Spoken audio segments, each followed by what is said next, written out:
Hoje você vai aprender, hoje você irá compreender onde fica o Jardim do Éden, sem grandes especulações e ancorado na Bíblia.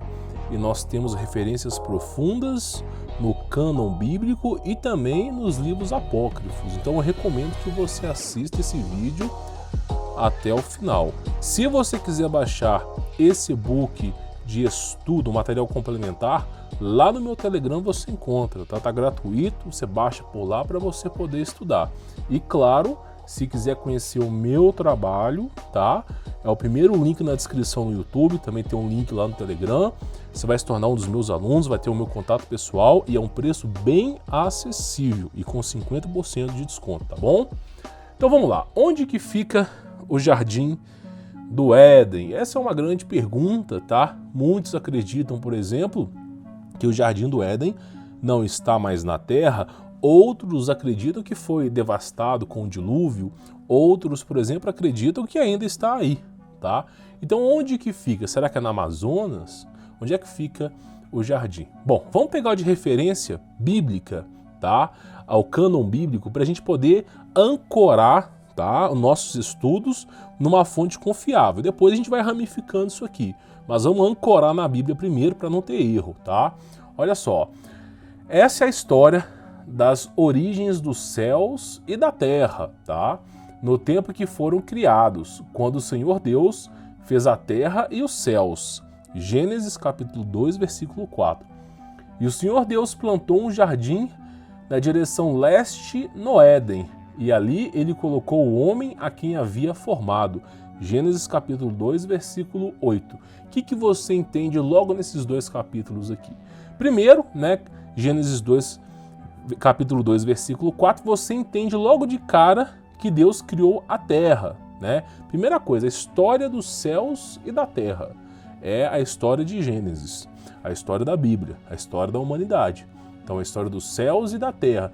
E depois ele fala da criação do Éden. E o Senhor Deus plantou um jardim. Quando se fala plantou, cultivou um jardim do Éden na direção leste do Éden, tá? E ali ele colocou o homem a quem havia formado, tá? Aí você vê o quê? Que o jardim já começa a ser transparecido na terra, cultuado, cultivado na terra, tá? E aí essa afirmação ela vem ser conclusiva nessa parte aqui, ó. E um rio saía do Éden para regar o jardim, e dali partia-se e tornava-se 4 cabeças. Então tinha um grande rio que se dividia em 4, tá? Gênesis capítulo 2, versículo 10. Pegando de forma destrinchada esse termo, você tem o primeiro rio aí que saía do Éden, Pison, o segundo Gion, o terceiro Hidekel e o quarto Rio Eufrates. Você vai perceber que todos esses rios, em suma, foram preservados por Deus mesmo após o dilúvio, porque o Jardim do Éden vem antes da era pré-diluviana, vem lá no grande continente conhecido como Pangeia, mas, né, como testemunho, testificação da fé da criação do homem e da terra, Deus preservou tal local. Então, por exemplo, aqui, ó, olha só, existem esses rios na terra. Entre a Síria e o Iraque existe o rio Tigre e Eufrates, tá? Lembrando que rio Tigre é o Hidekel, tá? Existem o rio Tigre e Eufrates entre a Síria e o Iraque, sendo o Eufrates presente em Gênesis, tá? Eufrates é um dos rios que define a Mesopotâmia, que significa meso, terra, e Potâmia, rio, tá? Terra entre rios. E Hidekel, tá? O nome em hebraico para rio Tigre. Hidekel é o nome em hebraico para rio Tigre, tá? Que significa rápido, implica poder, água que flui com poder. Então, o rio Tigre e o rio Eufrates, você tem a geolocalização dos dois. Então isso já comprova e confirma que o Jardim do Éden, em suma, estava na Terra. É claro que nós não sabemos o destino do Jardim do Éden. Você vai descobrir aqui ao longo desse vídeo onde foi parar o Jardim do Éden. Você vai descobrir, tá? Mas, em suma, na criação do mundo, na Pangeia Antiga, já tinha lá o Jardim do Éden, o seu grande rio se dividindo em 4 e foi preservada mesmo após a era pré-diluviana, tá? E aí nós temos o que aqui? Onde ficam esses rios, tá? Olha só, o rio Pison, ele fica na terra de Avilá, e o rio Gion na terra de Cush, tá? Rio Tigre na região da Assíria e o rio Eufrates é o mesmo local da Mesopotâmia, tá? E olha só, e os outros dois rios, tanto o Pison e o Guion? Aí nós temos estudiosos aqui, exploradores, que fizeram um estudo profundo sobre onde que se encontram esses dois rios. Porque você tem o rio Eufrates e o Tigre. Mas onde fica o Pison e o Gion? Aí nós temos aqui o Flávio Josefo, tá? Que já morreu, é um historiador bem antigo, bem antigo mesmo. Identifica o rio Pison com o Ganges e o Gion com o rio Nilo. É uma especulação dele. Ele acredita que aquele rio que percorre a Índia, tá? O Ganges era o rio Pison e o Gion era o rio Nilo. É a crença dele, tá? E muitas outras pessoas compartilham da mesma crença, tá? Aqui já passa a ser um pouco especulativo, mas nós temos que entender que os rios estão próximos uns dos outros, tá? Olha só, habitaram desde Avilá até Sur, que olha para o Egito, como quem vai para a Síria, sobre os descendentes de Ismael, ou seja, os árabes, tá? Podemos entender que Pison ficava em alguma região entre o Egito e a Síria. Gênesis capítulo 25, versículo 18. Ou seja, dá-se a entender que tanto Pison como Gion estão próximos do Eufrates e do rio Tigre, tá? Dá para você poder entender. Eu coloquei alguns mapas de referência aí, tá? Olha só, é preciso lembrar que os rios precisam estar próximos uns dos outros, ou seja, a geografia do Éden, tá, e de seus rios não é um conto de fadas, mas sim uma verdadeira afirmação, uma prova. Deus preservou mesmo após o dilúvio, mesmo depois da ruptura dos continentes da Pangeia Antiga, tá? Ele preservou a estrutura da Mesopotâmia, ele preservou ali onde ficava o Jardim do Éden, o rio Nilo, Eufrates, preservou o rio Tigre, tudo como testificação de fato que a criação do mundo aconteceu, tá? Consecutivamente, a localização do Éden precisa estar próxima ou centrada entre os rios, tá? Ou seja, o Jardim do Éden fica ou ficava na Mesopotâmia. E nós temos alguns mapas de bacia hidrográfica que eu já coloquei aqui para você. Então, em suma, o Jardim do Éden, se fosse para analisar hoje, ele ficaria na Mesopotâmia, não ficaria no Brasil, não ficaria no Amazonas. Mas vale lembrar que a Pangeia, os continentes eram unidos, não existiam grandes montanhas, até porque as montanhas existem devido, né, às placas tectônicas que fazem isso aqui, ó, a força delas que produz essas grandes montanhas. Então simplesmente era um único continente, eu vou até trazer essa referência aqui para você, tá? E simplesmente foi tudo rompido aí com o dilúvio. Porém, né, depois que se drenou as águas do dilúvio, Deus ainda assim preservou o local e as evidências de onde estava o rio, tá? Para que viesse a ser testemunho que de fato tudo aquilo ali aconteceu. Olha só, fatos importantes a ser levado em consideração, tá? A região foi preservada por Deus, mesmo após o dilúvio, como forma de testificar a criação do homem e da terra. Essa afirmação é embasada na Pangeia. A palavra Pangeia, ela tem duplo significado. Eu falo que Pan é referência à pandemia, pandemônio, pangaço, referência a um demônio chamado Pan, mas também tem outra representação como todo, né? Pangeia todo, né? Pan todo e Geia terra, né? Ou seja, toda a terra. Antigamente, a união de todos os continentes, tá? Que já foi comprovada cientificamente, já existiu. Todos os continentes se interligam, tá? Diz também Deus, ajunta-se as águas debaixo dos céus, num só lugar, e apareça porção seca. E assim se fez. Porção seca, não porções secas. Ou seja, dá para se entender que era um único continente ali, como se fosse uma pizza, tá? E tinha sua água nas extremidades, era uma porção seca. E quando nós temos, depois do dilúvio, várias porções secas que são vários continentes, tá bom? Então você vê a Bíblia já testificando aí sobre os acontecimentos do passado. Aí nós chegamos nessa parte aqui, tá?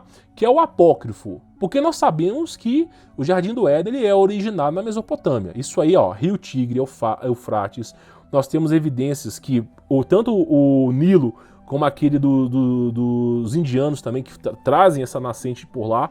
Então, assim, é uma especulativa, mas o rio Eufrates e o rio Tigre estão por lá. Então, ali mesmo na Mesopotâmia, é o lugar que dá para se entender que ali foi o Jardim do Éden. A geolocalização exata, o ponto exato, não dá para saber. Mas aquela região foi ali mesmo, tá?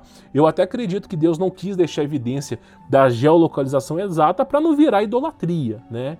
para não virar uma peregrinação em prol de alguma imagem, algum acontecimento ali, né?